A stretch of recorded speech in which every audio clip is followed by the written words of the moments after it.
En este módulo vamos a tratar el mapa de decisión del cliente, ¿sí? Y acá hay una técnica que está muy bueno que la puedan utilizar, que es la técnica de Tentecha, ¿sí? La técnica de Tentecha hace referencias a diferentes tipos de preguntas, diferentes categorías que nosotros vamos a hacerle al cliente. Primero, para entender el contexto, qué es lo que hace el cliente y qué es lo que necesita. Bien, volvemos ahí a los 9 pasos del proceso de compra, ¿ok? Vemos qué quiere, qué necesita, sería el cuarto paso. Y segundo, ¿por qué es muy importante hacer este tipo de preguntas? Acá tienen un ejercicio práctico para que antes de pasar a las respuestas, ustedes las tienen que hacer. Para que después cuando vean la respuesta, volvemos también al inicio de los sesgos cognitivos, vean cuáles son los puntos de mejora, ¿sí? Así que antes de seguir, les recomiendo de que pausen el video, que escriban los diferentes tipos de preguntas que se les ocurren a ustedes para esta sección y de ahí lo reproducen y seguimos avanzando. Bien, ahora, ¿ya hicieron las preguntas? Seguimos avanzando. El primer tipo de pregunta que hace referencia de Tentecha son las siglas. Número 1, la D, de decisión. Bien, ¿quién toma la decisión? ¿Cómo es el proceso de decisión? ¿Qué criterios sigue la empresa para tomar la decisión? ¿Por qué es muy importante hacer esta pregunta? Porque nos pasó inclusive a nosotros, como les pasa a muchas empresas, tienen primera reunión, segunda reunión, bien, envían cotizaciones, envían presupuestos, pero después se traban en la última etapa del pipeline los clientes. ¿Por qué? Porque no hicieron la pregunta para descubrir cuál es el proceso de toma de decisiones para si seguimos avanzando o no.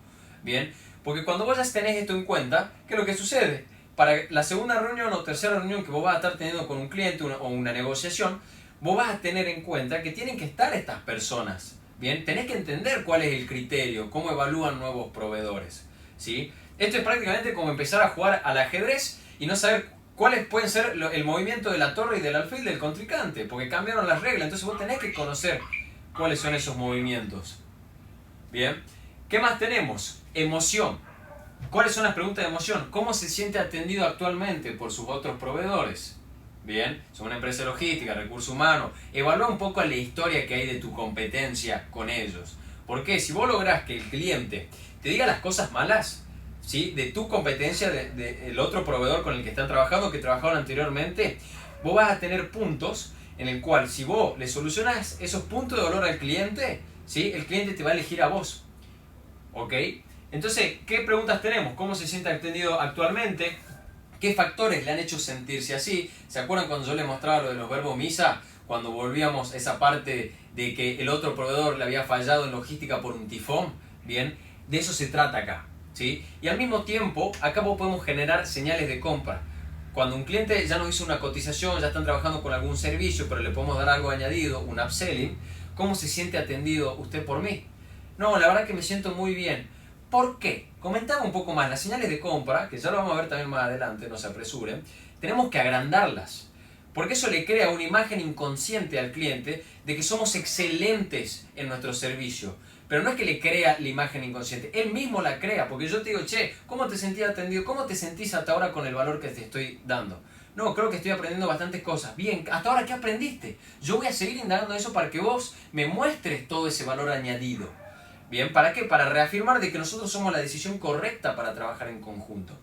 ¿Qué más tenemos? La tercera letra de la de Tentecha, el tiempo, ¿sí? Y ahora van a empezar a ver que algunas preguntas se van a empezar a combinar, como por ejemplo, ¿qué tiempo o cuándo usted toma esta decisión? ¿Cuándo se abren los tenders? Por ejemplo, si hay una evaluación de proveedores. Bien, tenemos que saber el rango, si el cliente está listo para trabajar con nosotros hoy, o de acá a un mes, de acá a 2 meses, o de acá a 3 meses, para que después nos sigamos avanzando, si después tenemos que retomar el tiempo de cero. Hay que tener en cuenta tanto que nuestro tiempo tiene que ser respetado como el del cliente mismo.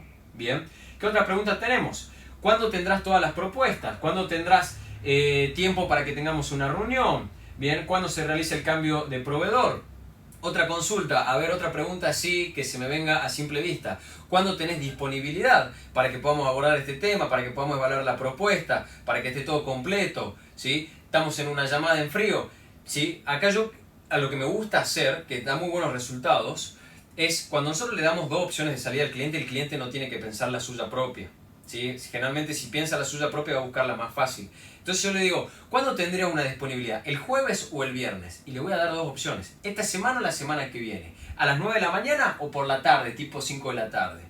Bien, entonces el cliente es como que va haciendo, ok, el siguiente paso, siguiente paso, siguiente paso. Y no tiene que pensarse a frenar y decir, esto lo necesito, no lo necesito, es prioridad, no es prioridad. Bien, al final todo va a ser prioridad si la necesidad está creada, si la urgencia está creada. Si no, el cliente no compra, no tiene apuro de seguir avanzando. Y al final del día, algo que podemos notar es que todo es importante y todo es urgente siempre y cuando esté bien planteado. Lo que nosotros tenemos que lograr con estas preguntas es que el planteamiento sea el correcto para que el cliente pueda decir, bien, tengo que seguir avanzando porque esto es prioritario y es urgente, es la matriz de Eisenhower. ¿Ok? ¿Qué más? ¿Qué otra pregunta tenemos? La economía. Ahí es muy importante también identificar, sucede muchas situaciones en la cual vos envías un presupuesto y el cliente viene y te lo aprueba instantáneamente. Capaz que le podrías haber cobrado más al cliente. Pero como no sondeaste diferentes rangos de presupuesto, te voy a poner un ejemplo. Hoy tuve una reunión con una empresa de Chile. Entonces yo le pregunto, ¿y ustedes hicieron campañas anteriormente? ¿Qué presupuesto hicieron? ¿Qué le estoy preguntando al cliente? Si ya invirtieron en marketing, ¿qué rango estaban manejando? Bien, porque así yo sé si te puedo dar una propuesta más costosa, pero con un valor mucho más añadido, con diferentes tipos de opciones. Bien, o te voy a dar una más económica para que cuando te envíe la propuesta no te asustes, no digas, no, esto es costoso, ni llegamos hablando. Es importante, bien, esta pregunta, ¿qué de determinante es el factor económico? Y hay que tener cuidado porque algún tipo de interlocutor, si le vamos muy directo, vamos a generar fricción. ¿Ok? Entonces hay que reformular la pregunta de otra manera. Che, y en el pasado, ¿qué presupuesto tienen destinado a logística el año anterior o este año aproximadamente? ¿Qué presupuesto tienen destinado a marketing este año?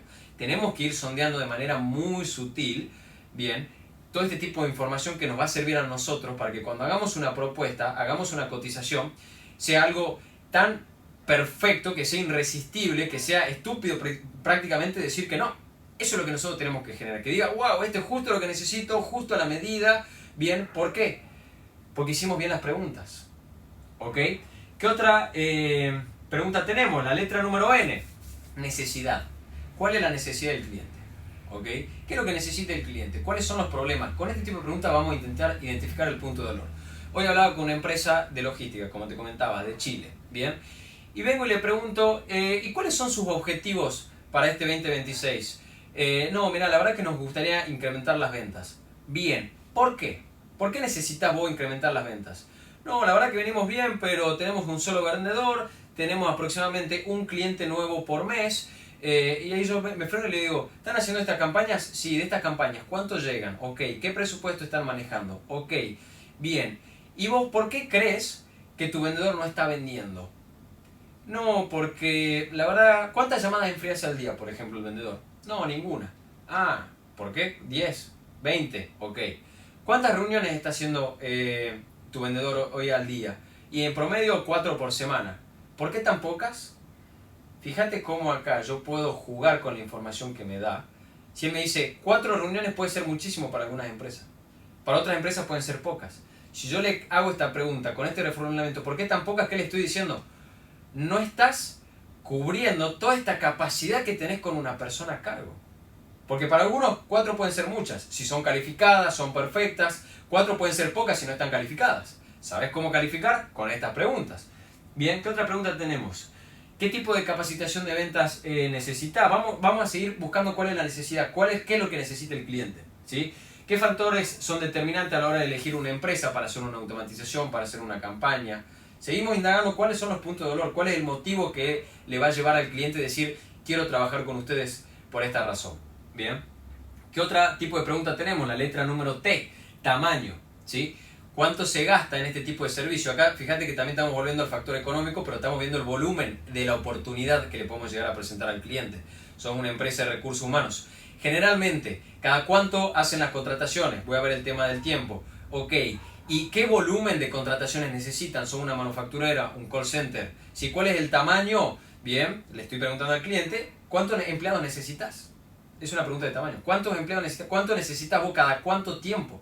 Entonces ahí puedo saber cada cuánto tiempo están haciendo rotación de personal, bien, cuál es el volumen de la oportunidad. ¿Qué más tenemos? La estrategia. ¿Cuál es la estrategia que están usando hoy a corto plazo, a largo plazo para incrementar las ventas? Bien, para solucionar este tema de logística, para reducir los costos en logística, para aumentar la cantidad de empleados dentro de la empresa. ¿Qué otra pregunta tenemos? La competencia. Volvemos a lo que yo le estaba comentando antes justo con lo de verbo misa. Hay que averiguar de nuestra competencia y hay que averiguar de su competencia. Yo vengo a una empresa y le digo, hoy una empresa, ¿quiénes son tu competencia hoy? X, FedEx, por darte un ejemplo. Bien, ¿qué crees que hace la competencia que vos no estás haciendo, por ejemplo, relacionada a las ventas? ¿Ellos tienen más vendedores? Sí. ¿Hacen muchas más llamadas en frío por consecuencia? Sí. La calidad de esas llamadas deben haber seguido una capacitación, deben estar todos formados, ¿verdad? Sí. Bien, entonces si vos querés llegar a tener el volumen que tiene FedEx, ¿no deberías replicar las estrategias que están haciendo FedEx? Sí. Bien, el primer paso sería hacer un tipo de capacitación al estilo para tu vendedor, ¿o no? Sí. Bueno, ¿cómo avanzamos? Fíjate qué es lo que acabo de hacer yo ahí. Te acabo de hacer preguntas de reafirmación en base a tu competencia para que vos solo quieras tomar la decisión de seguir avanzando. Bien, yo no vengo y te digo avancemos, te digo, ¿no sería lo mejor seguir avanzando? ¿Sí o no? Sí, ¿por qué? Pues ya en el medio de las 4 o 5 preguntas de reafirmación que yo te dije básicamente con esa pregunta, ¿estamos alineados? Sí, sí, sí, te puse la trampa. ¿No sería mejor replicarlo? Sí, bueno, avancemos entonces. Bien, ya vamos a llegar a esa parte, consiguiendo el compromiso. ¿Qué otro tipo de pregunta tenemos? La historia. Si estamos hablando con un dueño de una empresa, con un tipo de interlocutor dominante, sociable, le gusta hablar de la historia, le gusta que su ego esté inflado. Bien, a las personas les gusta sentirse importante. Y es muy importante que hagan estas preguntas de la historia, de ellos, de la historia de la compañía, de la historia del puesto del trabajo de esta persona, de cómo surge. Número 1, porque tenés que descubrirlo, es tu cliente, tenés que mimarlo al cliente, te interesa esta información.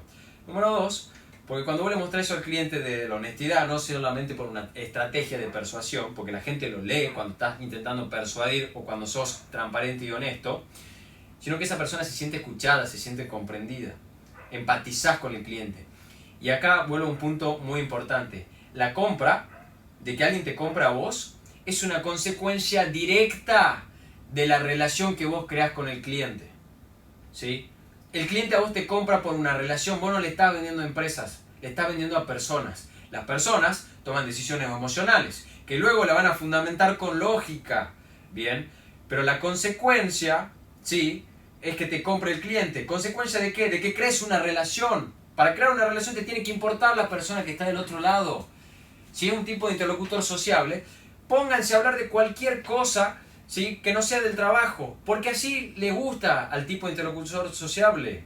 Le gusta esas cosas, cosas no triviales.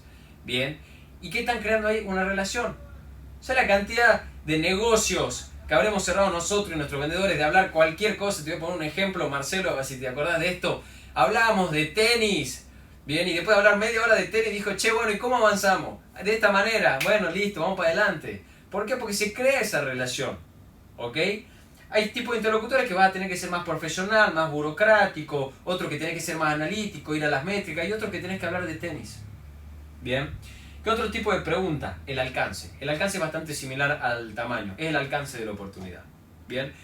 Este es el mapa general de las técnicas de Tentecha, del tipo de preguntas que ustedes tienen que hacer. Número 1, para calificar al cliente. Número 2, para entender todo de la oportunidad y construir una relación. Esto, ¿sí?, te diría que hoy es una de las cosas más importantes que ya la tenés que estar aplicando, que te tenés que hacer tus preguntas, ¿sí?, no para venderle al cliente, sino para crear esa relación y entenderlo. Porque después cuando vos lo llames, ¿qué va a decir? Che, ¿qué onda? ¿Qué tal el tenis? ¿Cómo te fue? Cuando lo vas a visitar al cliente, se van a jugar al tenis. Solo se va construyendo esa relación. Y eso, ¿sabes que aumenta? El lifetime value del cliente. Porque confía en vos. Bien, ya muy más adelante el tipo de interlocutor y vas a ver cómo plantear cada pregunta para cada tipo de interlocutor.